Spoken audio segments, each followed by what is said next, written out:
I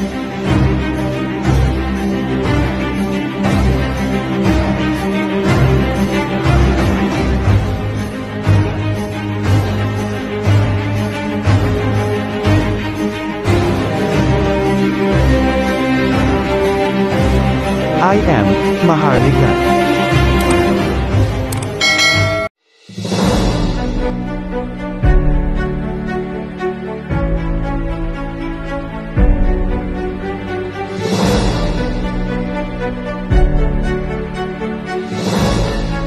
Magandang umaga po sa inyong lahat.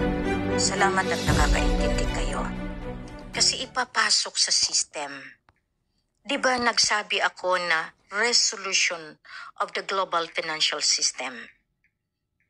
Yang ID na yan napakasagrado.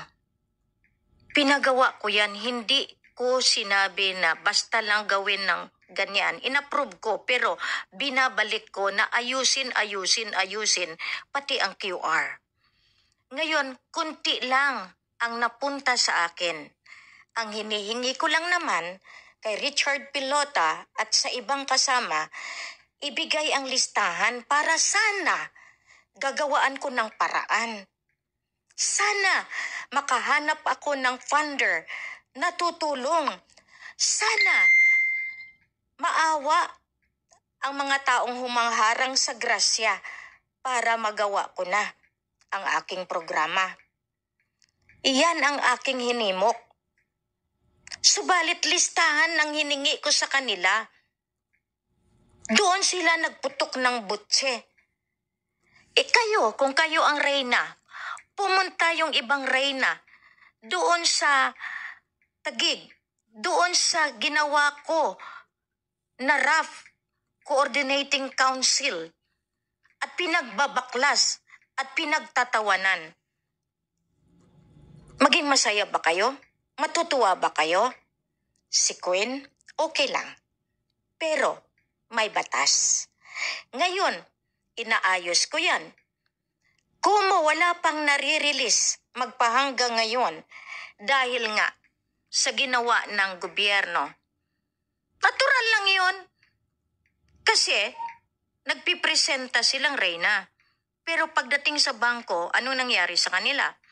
Ngayon, dumating si Migs, dumating yan lahat. Matagal na po yan. Si Anton Israel, una akong nilapitan ni Sarah Clark para interviewin. Hindi ako pumayag. Kumbaga magiging packager ko siya. Ba't ako magpapackage? Ako ang reyna. Pasalamat ako nandyan ka. Luz, nandyan kayo, Dato Puga. Nandyan kayo, Dato Mario. Iba yung packaging nila. Ang packaging nila para magkaroon sila ng points, para magkaroon sila ng bayad. Biro mo, ang napaka-ebidensya. Bakit kausapin nila ang Meta? Bakit kausapin nila ang Facebook? Dahil may bayad si Facebook. Ngayon, kung hindi nyo sila tangkilikin, mawawala sila ng audience. Kaya ang gagawin nila para pumatok, sirain ako, sirain ang pagkatao namin ni Kuya Raja para kayo magla-like, para kayo makuha nila. Napakasakit po, lalo na yung pananalita. No? Hindi ako nagutos sa kanya, bagkus merong ebidensya. Sinabi ko ebidensya sa ebidensya. Yung huling pag-uusap namin, ang hindi nila alam, ini-record ko. Dahil alam ko na ang gagawin nila. Dahil sila mismo, ito na yung tinitingnan ko, magkakaroon ng self-destruction. Kasi didepensahan nila yung ginawa nila. Kayo din, kung gusto nyo yung ID nila, di doon kayo. Ako gumagawa ng kalidad dahil ipipresenta yan sa buong mundo at magiging kasunod iyan ng aking programa na nakaakibat. Kaya nga, di ba? Ipresenta nyo yan. Tatanggapin ba yan ng M. Lawalier, ng Palawan? Siyempre hindi. Ang tatanggapin ng mga ahensya kapag nagbigay na ako ng order na iyan ay legal na ID. System to system. Resolution na nga ang ginawa ko pero talagang ginawa nilang magharang. Pero okay pa rin. Nasa inyo iyan. Ngayon, sa halagang 350, sa halagang 600, nanghihinayang kayo. Nasa inyo din yan. Pero kung akong tatanungin, sinayang nila dahil humahanap nga ako ng diskarte para tulungan na maayos dahil puro nga alien ang mga mukha ninyo. Meron bang mas maganda dyan? Ibigay nyo sa akin at i-validate ko. Sinabi kong baguhin ninyo at ayusin ninyo ang QR iba-iba. Sinabi ko yan. Pero dito, nagalit sila dahil ayaw nila isubmit. Ang 01 special order, nakaukit yan sa special order 01 ng United Nations. May batas po yan. Alam ng Malacanang yan. Ngayon, sabihin niyo sa akin, gumagawa lang ako? Hindi. Sila ang gumagawa ng sarili nilang kapahamakan. Ngayon, sino nga bang backup ni Richard?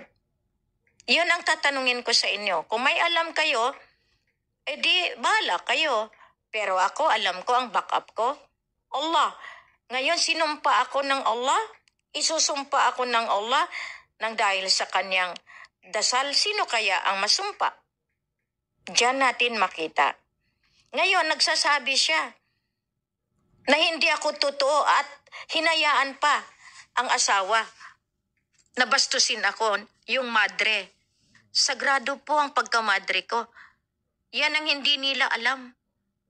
If you are one trained and groomed and reared in the strictness of the law, you become a person refined, pati pananalita. Sila palengkera?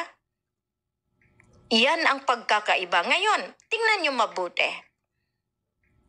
Hindi ako nagbubuhat ng aking upuan ni minsan. Pero hindi nila alam ang otoridad na ninakaw nila. Namatay si Eduardo de la Cruz. Binigyan ako ng taning na hanggang October 30 lang ako, 2019.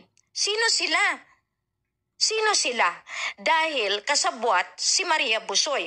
Yung original, duplicate na sinasabi namin ng mga accounts ng HSBC, ng RCBC, at ng isa pa, yung account ng China.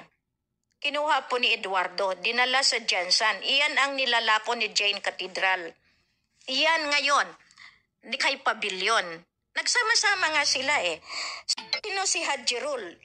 Yung in-interview sa Maimbong, siya lang naman ang tatay-tatayan ni Pavilion. Sino si Pavilion? Dinala nila sa Heritage. Sino si Lady Min? Magkasama sila. Sino ngayon ang matatalo? Lahat iyan, revolutionary funds. Ngayon, iiyak sila dahil ang confidential funds ni Sara, iyan ang nakabuo dahil lawyer si Manong Digong, si Duterte, ni Miswari. Since patay si Miswari, dinala na nila lahat yan. Kung ako sa kanila, dumirekta na sila kay Kuya Raja, wag yung sisirain. Instead na makinabang sila, hindi pa. Kasi sila ang umarangkada. Now, kung susunugin nila ang uniforme, iyan ang pinakamaganda na kalapastanganan. Dahil pinalagpas ko ang paggawa nila ng mga uniforme. Walang approval lahat iyan. Nakikita ko na lang yan at binibigyan ako. Hindi yan sinasabi, Queen, ito po yung disenyo o yan po. Wala. Ngayon sasabihin nyo sa akin, dahil personal kayong ginawa para personal kayong magiging tropa. Hindi para kay Queen. Sarado Pulido, nagkakandalaitin ng galit. Matagal na siya nag-resign, oo.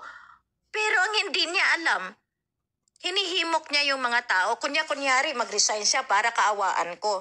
Nung nag-resign siya, tinuluyan. Ayan ang nangyari sa kanya. Kasi hindi niya akalain na yung pag-resign niya, sinuportahan ko na dahil matagal na na-strip off ang political at military. At ni minsan, hindi ako nagbigay ng rangko. Si Pilota po. Ngayon si Ramir Pilota, may witness po yan, na pinapabayad ng 5,000 para maging general at 30,000 para maging queen. Mag-execute po kayo ng affidavit. Yun ang hingi ko. At lahat ng dinukdok at talagang hinimok ni Pilota na magkaroon ng mga affidavit against kay Princess Lorena, gumawa na po kayo ng counter affidavit kasi ito na yung binigay niya sa akin na merong grupo na magsabotahe sa akin. Alam ko naman na siya na. Pero ang hindi niya alam, yung paglalakad niya hanggang Burungan, hanggang Leyte, kasama na sila Regreg, at yung kanilang spiritual warrior, ang hindi naman nila alam. Sinusubaybayan ko lahat iyan. Ngayon, ni minsan hindi ako nagpresenta na ako si Mama Mary. Ang gabay ko si Mama Mary. Ni minsan hindi sinabi ng lolo na siya si ganito, kundi ang gabay. Maling-mali po. Ngayon, matutuldukan natin yan kasi ilalantad din siya. Bahala na ang kalangitan ang gumawa ng kaparusahan. Ngayon sabihin nila, baliktad. Nakita nyo man yung pagmumukha sa video. Nakita nyo yung pagmumukha ng mga iyan. Kawawa. Kasi mawawalan kayo, hindi ako. Ang hindi nyo alam, trabaho ko, pulido, silyado. Bakit ko ipangalandakan sa inyo? Marami nang nagbibenepisyo. Pero hindi ko kailangan ipangalandakan. Mismo gobyerno, alam nila. Ngayon, pupunta kayo, tataliwas kayo. Sa ginawa nyong kalapastanganan, tama na, sobra na. Mayayakap ko pa kaya kayo muli? Nasa inyo. Tinalikuran niyo ako, bakit ako maghahabol sa inyo? Sobra na, tama na. Maraming salamat. Magandang hapon po.